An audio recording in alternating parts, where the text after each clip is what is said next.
Hi everyone. Sorry I'm a little late. I tried to get the kid to sleep.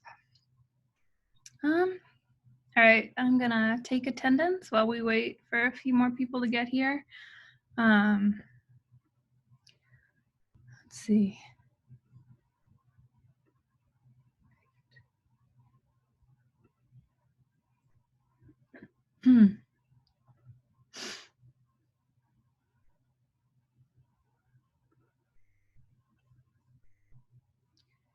All right, let's see. So, oh, that's the wrong one.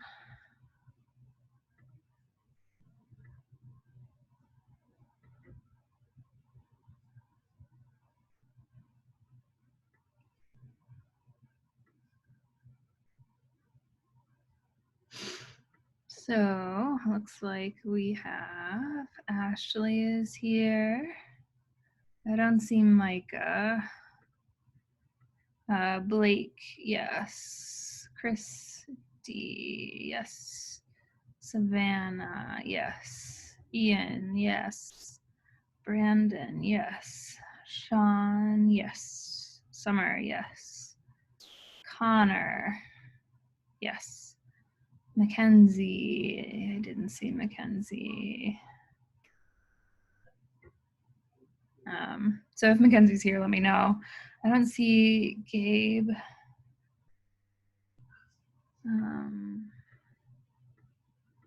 Chris Nelson, yes. Kira? No. Adam had his power go out. Sebastian? No. Evan, yes. Phil? No, Phil. Cade? I don't see Cade. Issa, yes. So that must be Phil. Present. Okay, good. Excellent. All right. So first thing I want you to do is go into our Canvas page, click on April 14th, and download this activity. Looks like this. So this stuff for writing analytically, I'm going to skip for now. On your own time, I'd like you to watch this video to help you answer that stuff. We're going to talk about Don Keatley's introduction to the book of essays, Get Out Political Horror. There's no link for the activity. Ooh, let me... You just have to reload the page. It worked for me. I only just uploaded it like not too long ago. Never mind, Summer was right. Awesome. Okay. And I also wanted to talk to you a little bit about the end of the semester. So we have a week left after today, right? No, 2 weeks. Let me just go through. So for Friday, we're reading this short story called A Rose for Emily, and we're talking about plagiarism and using sources. And then for a week from today on Tuesday, there's a little bit more stuff from Writing Analytically, and again, I'll kind of post that, and then watch an episode of Black Mirror called Black Museum. And then that will be it, and then we're going to be writing the third and final paper. So the third paper will be probably mostly about Get Out, but you can compare and contrast it if you want to either A Rose for Emily or Black Museum. But you don't have to. You can just focus on Get Out, but you do have to use secondary sources. But you can use any of the ones that we've talked about. So that means you can use the stuff about code switching or colorblind racism or microaggressions that we talked about a couple days ago. You can use any of the articles that we talked about last class, and you can use this scholarly essay that we're going to talk about today. Questions so far? Good. So the paper will be kind of a culmination. So I want you to do like analysis, kind of doing what we've been practicing and working on all semester, but this time, instead of just analyzing a primary text, you're also going to use some secondary sources to help you analyze that primary text to make an argument about it. So without further ado, let's talk about, oops, hold on one sec. Let's talk about the article. So Dawn Keatley, she is a academic. She is the editor of this book where she kind of put together a whole bunch of what people said about Get Out. And she has some really good points throughout her article. The first thing she talks about is all of the movies that influence Get Out. Do you remember some of the movies, some horror movies or other movies that influence Get Out? That influenced Peele as he wrote Get Out?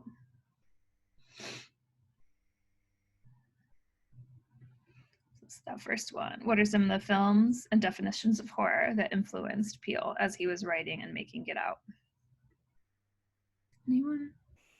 Can you guess? Anyone want to take any guesses?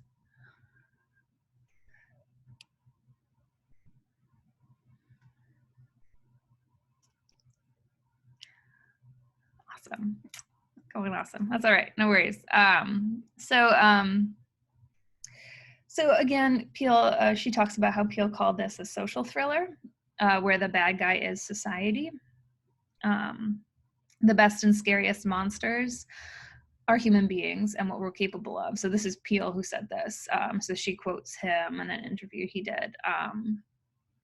But some of the horror films that Peele was working from that are also kind of social thrillers include Rosemary's Baby, Night of the Living Dead, The Shining, Misery, The People Under the Stairs, Silence of the Lambs, Candyman, Scream, and Funny Games.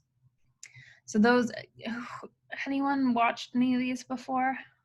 Anyone familiar with these films in particular? I've seen The Shining and Silence of the Lambs, but both quite good, right? Yeah. And both about kind of like a slow descent into madness. The Shining is vaguely like Native American-y because like the hotel where people go crazy is built on an old. I mean, there's like, it has its own theories based off of what everything else Stephen King has written, but yeah, basically. Yes, and it's also an interesting one because Kubrick is the director and he's got some Kubrickisms.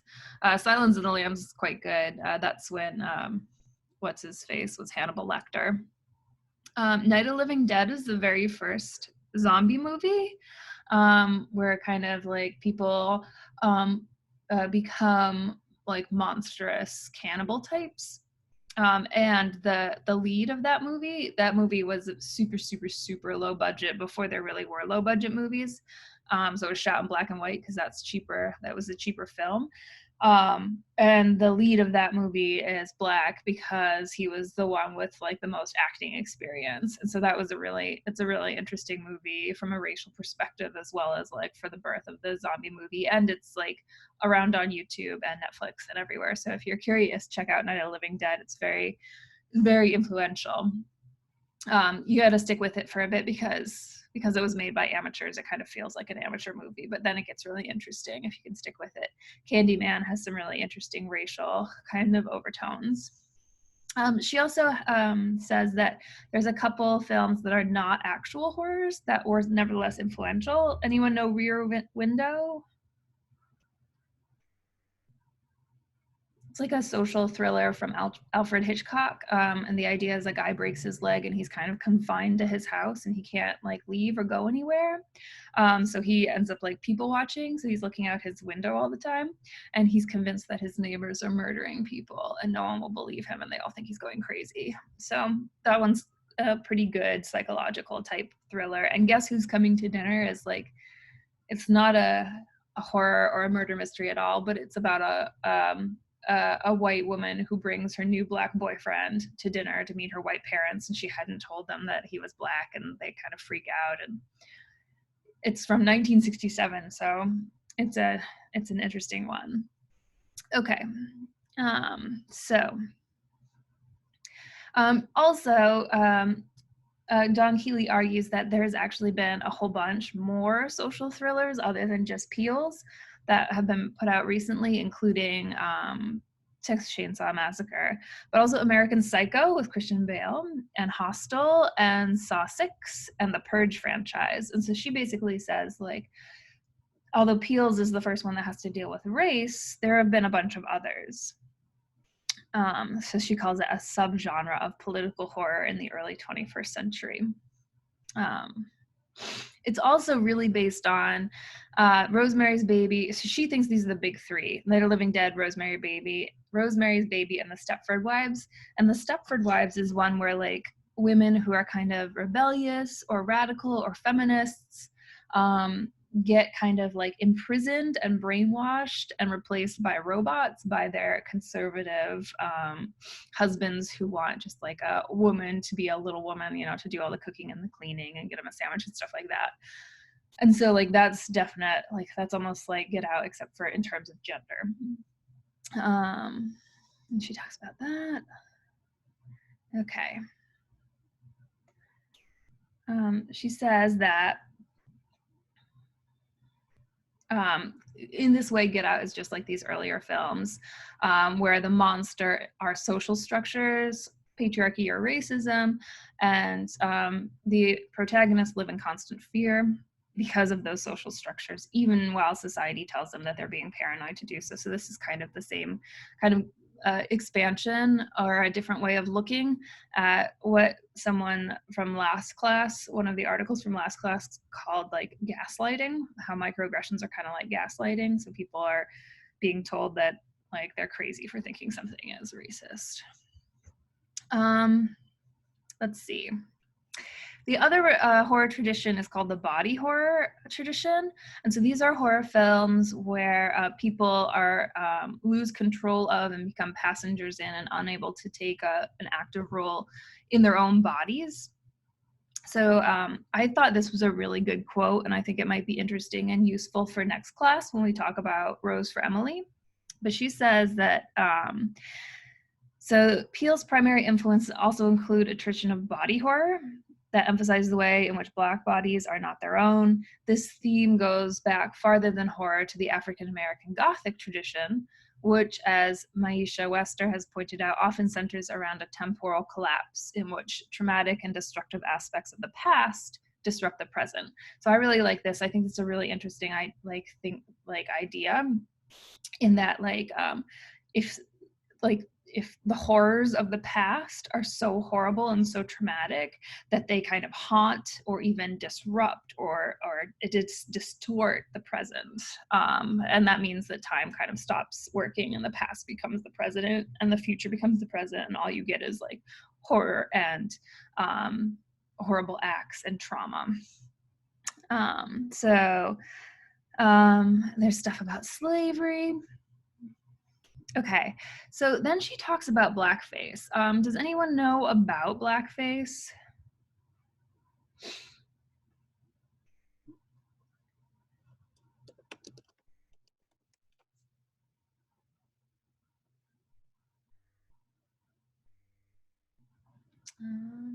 So I thought it might be good to kind of do a look at a brief history of blackface. Here we go.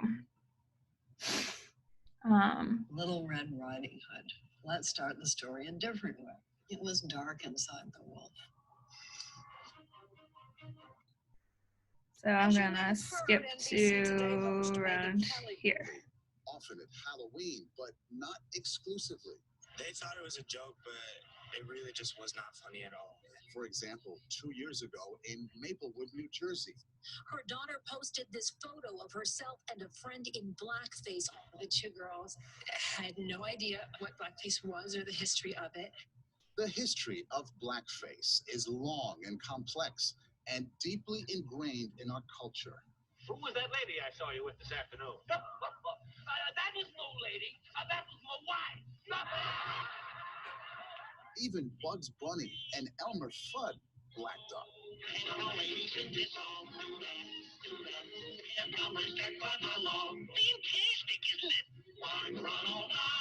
For more than 100 years, whites and then black performers wore dark makeup and created not only a popular theatrical form, but stereotypes that are still with us today. This makes you uncomfortable, doesn't it? Absolutely. It does make me feel uncomfortable to talk about these things because they are incredibly disturbing and revolting. Eric Lott, a professor at the Graduate Center of the City University of New York, says blackface represents a strange mix of envy, fascination, desire, and fear. Explain the fear part to me. What are these white performers, what are these white people afraid of? They're afraid of black groups, mobs, rising up and taking the power.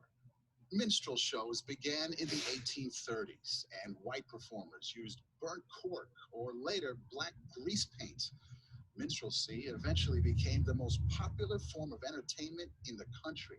Ah, yes. I asked Margot Jefferson, the Pulitzer Prize-winning critic, to look at some images from the New York Public Library. The shininess of the black against the big white clown's mouth, the hat, the overlong tailcoat, mocking. It always gives me the jolt that racist history does. Blackface is so tied to comedy, to people enjoying themselves, to people having fun, that rattles you still more. Well, Mr. Sambo, you seem to be enjoying yourself this evening. Enjoying myself? I sure is. White minstrel performers claimed that what they did on stage was based on their perceptions of how black people lived. Some of this came out of a genuine fascination with the music, the songs, the dances, the performance styles of black people. But it's also where Jump Jim Crow was born, along with other characters depicted as lazy, lying, or buffoonish. Remember, this was all happening before the Civil War. Slavery was all about creating visions, types, stereotypes of an entire race of people as subhuman in every way. By the 1860s, African Americans began using blackface on stage. Why on earth would a black performer put on blackface and demean him or herself? This is the 19th century. They had limited options. They were expected to. Why? Because it made the audiences comfortable. You can be fascinated, you can be excited, but you can always feel superior. In effect, the black makeup on a black performer became a theatrical mask with many layers of meaning. Professor Eric Lott. The mask, I think, says to white audiences, you have nothing to fear. Go ahead, enjoy yourself. To black audiences, I think any number of things might have been communicated, like, can you believe that these people are making me put on this mask so they will be entertained? You know, in other words, there's a kind of winking to the black audience, but it gave black performers access to the stage. One of the biggest black stars to come out of the minstrel tradition was Bert Williams, who wore blackface from vaudeville to Broadway. It's clear that he was a genius of a performer. But how did he reconcile performing in this demeaning art form? He was very melancholic about it. He knew it was necessary for his career, as all other black performers knew it. Minstrelsy on stage basically died out in the 1920s, but blackface lived on in the movies. I'd walk a million miles for one of your smiles. In 1927, Al Jolson starred in the pioneering talking picture The Jazz Singer, playing a young man who prefers singing popular music rather than his family's traditional Hebrew prayers. I know where the sunshine set. I don't want to look at it. What reaction do you get? I totally understand. Wait a minute. I don't like the way he said that. In the Our Gang comedies of the 1930s, Spanky appeared in blackface. Buckley, did you say Spanky was in a lot of trouble? Yes, sir. The gag here is that the gang doesn't realize that that's Spanky in blackface until they actually see Buckwheat. Hiya, Buckley. Hiya, Buckley. So the gist of it is that you put blackface makeup on anyone and they become black. And that's supposed to be hilarious. And it's supposed to be really funny. when he grows up. And it goes on. During the golden age of the Hollywood musical, Judy Garland.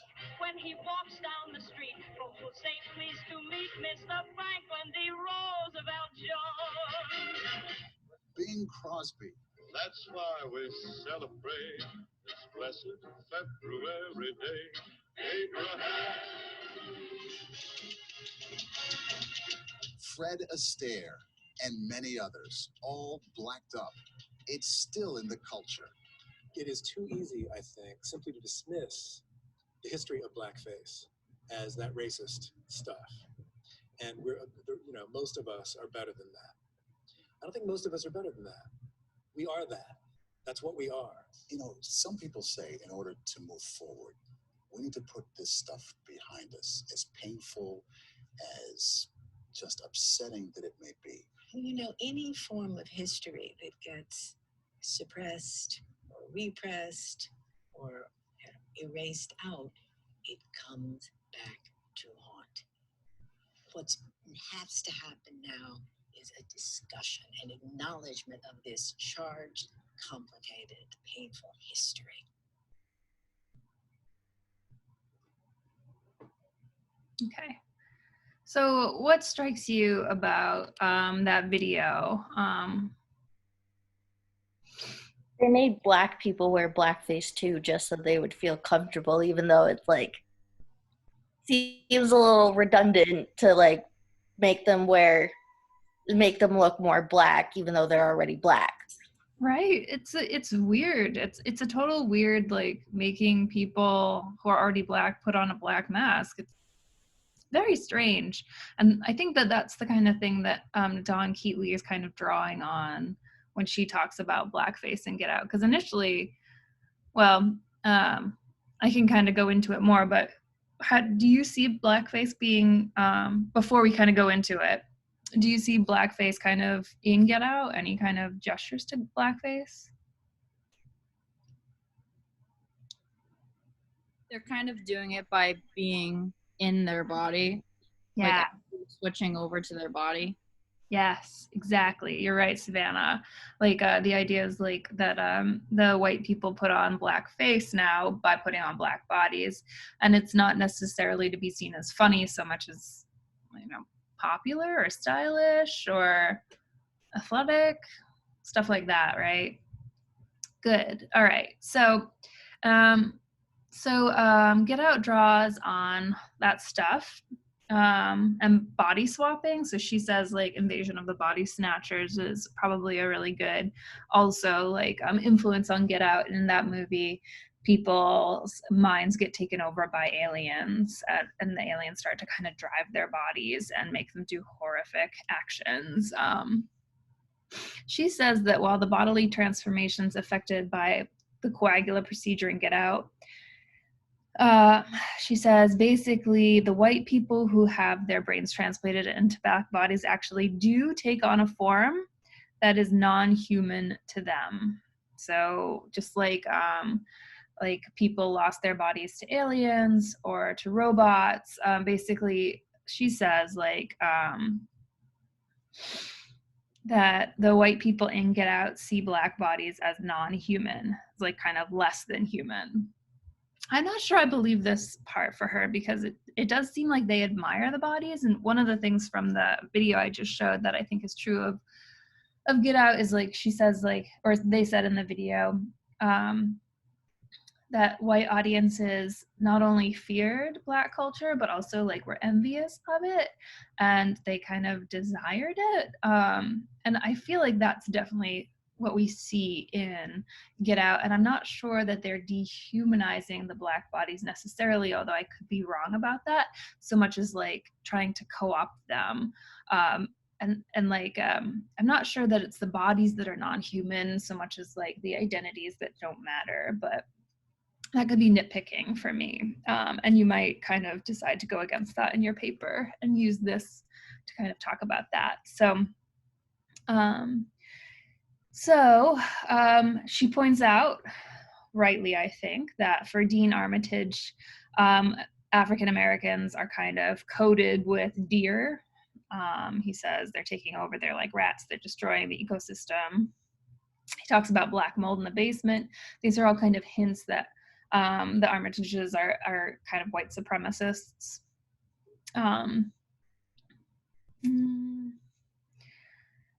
So she says white becomes black in the same way as the U.S. institution blackface minstrelsy, kind of just what Savannah said. But she also thinks that Chris himself is kind of doing a kind of blackface. So check out this picture. What do you think of this?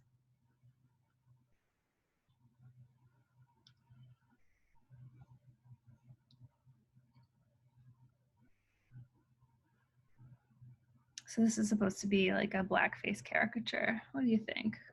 Like how they were talking about in the videos that they had black people put on blackface to kind of make the white people feel more comfortable, and he definitely was trying to make them feel more like trying to like basically apologize for his race and make them feel more comfortable around him, because he knew that there definitely was a difference.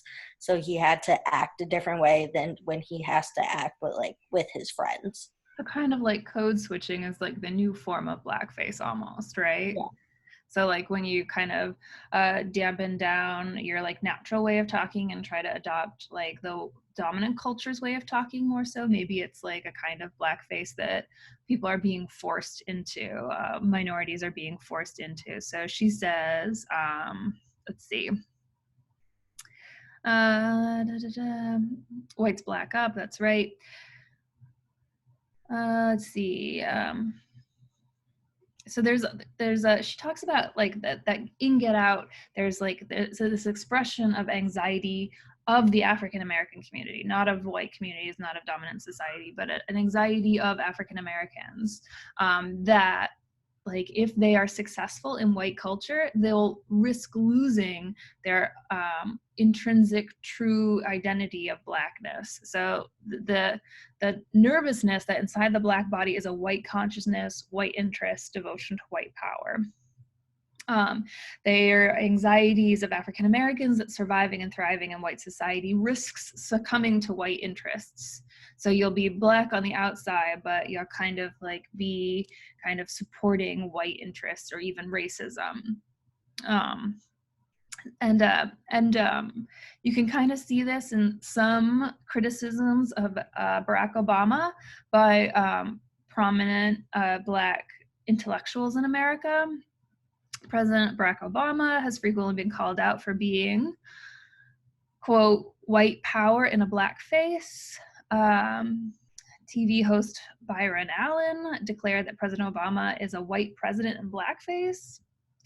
And Cornel West said that he's a Rockefeller Republican in blackface. And this is kind of very strange, a strange way to think about it. Like, all these things kind of signify a fear that underneath Obama's black mask, a white man is running the show, or he's really much more interested in and would like white institutions, protecting white institutions rather than kind of making racial equity. Yeah. And then she talks about how Kanye West might be another kind of instance of this. I don't know how many of you kind of follow this, but Kanye is like best friends with Trump. There's an infamous visit to Trump's house in 2018. And he just thinks that Trump is great. And so a lot of people on social media and stuff said that Kanye West had fallen into the sunken place.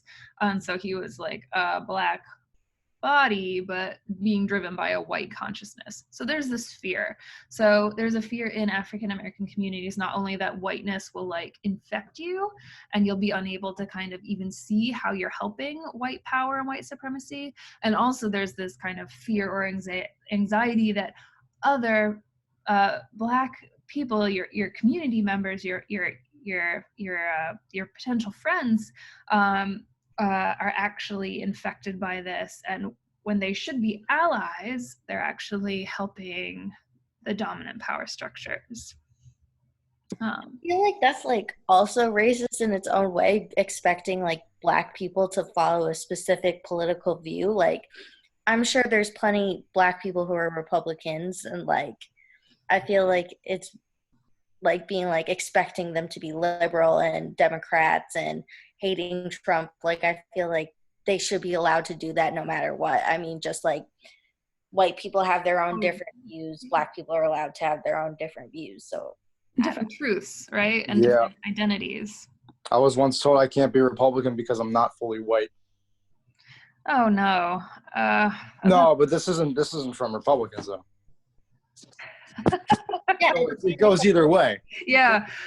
So like Racism goes from the left and the stereotyping, right? I mean, like, No, we can't just like ignore the fact that it also comes from the left. yeah, You're right. Reach, Chris. And also, I think the film is trying to get that too. Like, and also I feel like the film is definitely trying to prove that you're kind of in America as a black man, or maybe as a different kind of minority, you're kind of damned either way, right?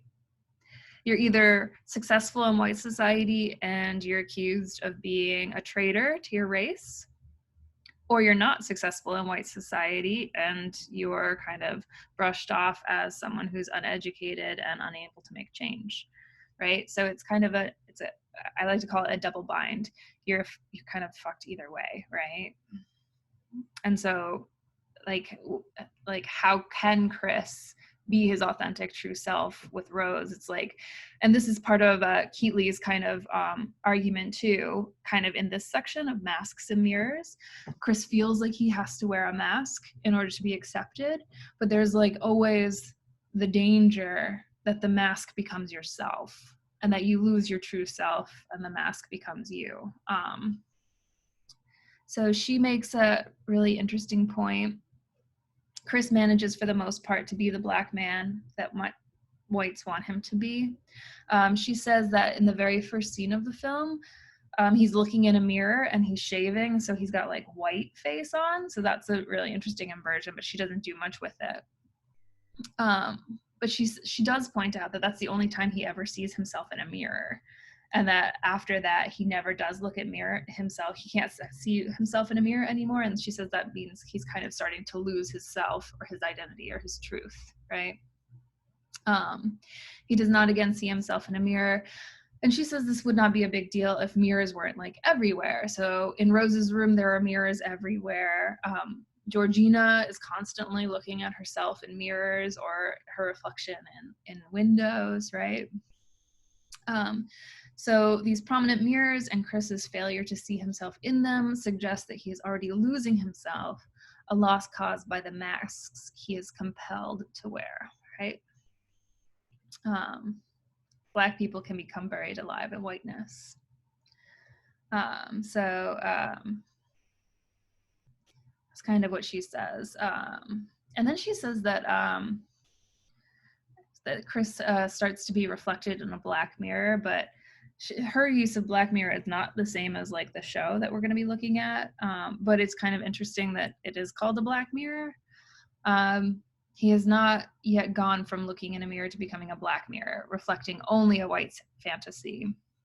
So Lott says that black mirroring is when the dominant culture or white culture looks at itself through a fantasized black other. So basically they look at someone who's not white and they see like all the worst opposites, like uneducated, like blah, blah, blah, blah.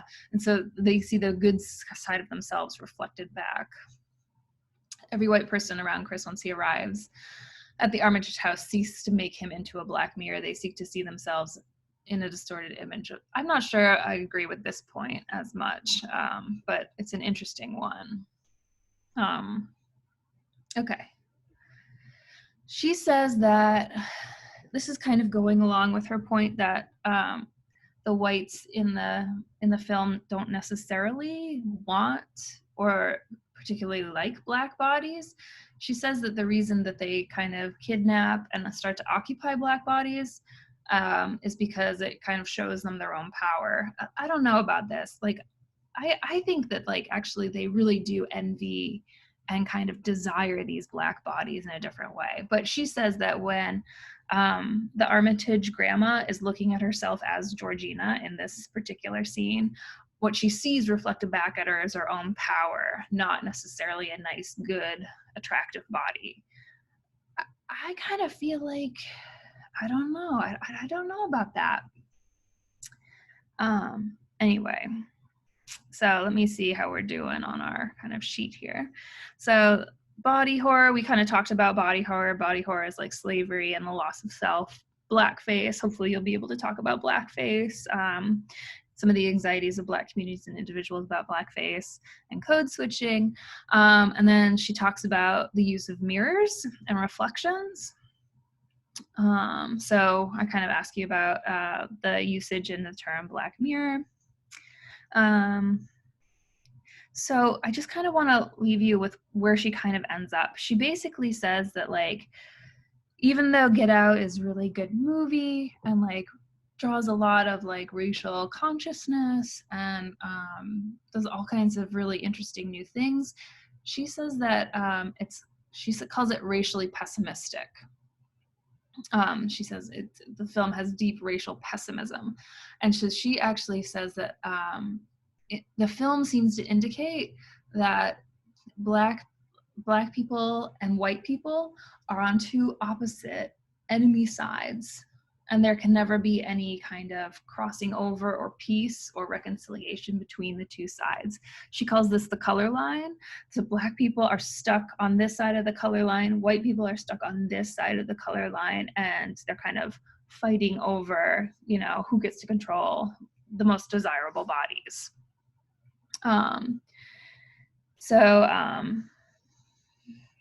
Yeah, so like, so the idea is like that, like in the film, even Rose is no ally, that there are no white allies for Black people. And in some ways, like, you know, you don't want to kind of throw in a white savior, but also like, this is kind of pessimistic that we can't solve racism. We can only occasionally have Black heroes triumph over really overt forms of racism.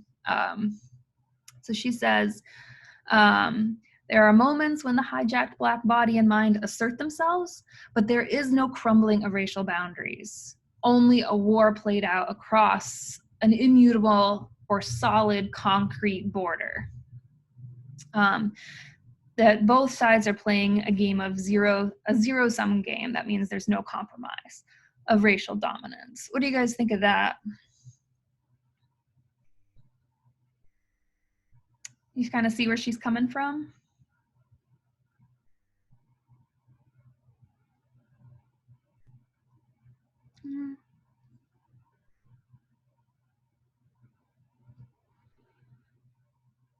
So this is kind of more kind of expanding on her point. She says that the coagular procedure and like Chris's actions reveal that, well, white racists might be killed, the racism itself is kind of stuck.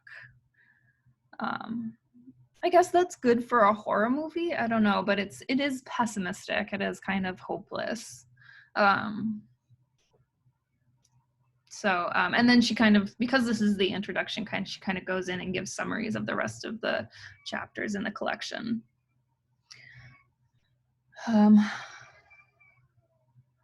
That's the little one.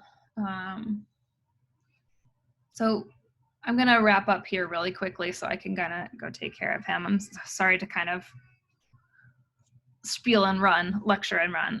But like, I was gonna let you guys kind of do these last three.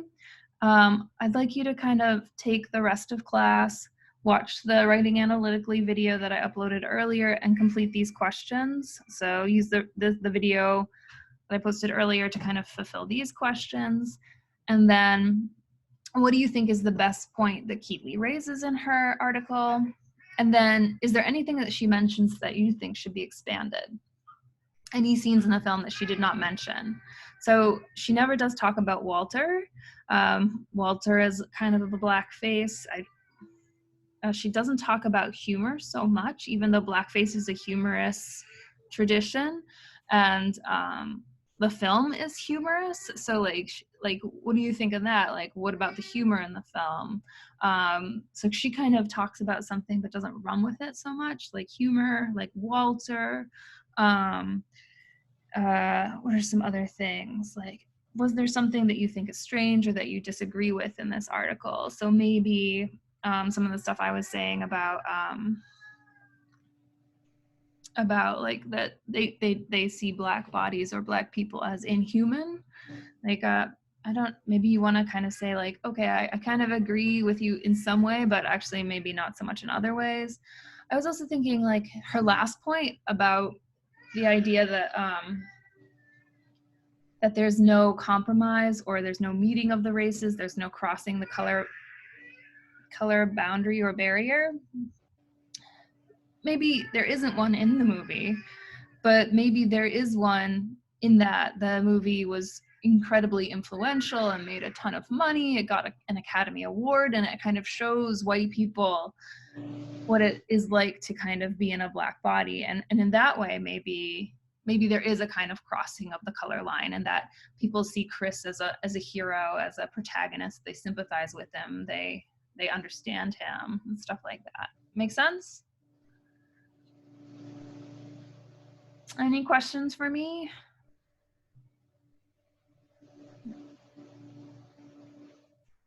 Okay, again, I'm sorry to kind of dump all this stuff on you guys and run. And I'm sorry I wasn't able to get more kind of discussion going today.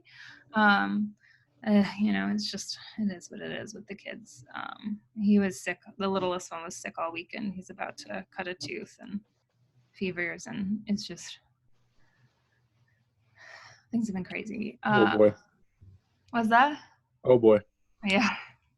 Yeah. Apparently it's as painful as giving birth, and God knows I didn't go without drugs. Yeah. Apparently cutting your teeth is really, really bad. So I feel really bad for him. Anyway.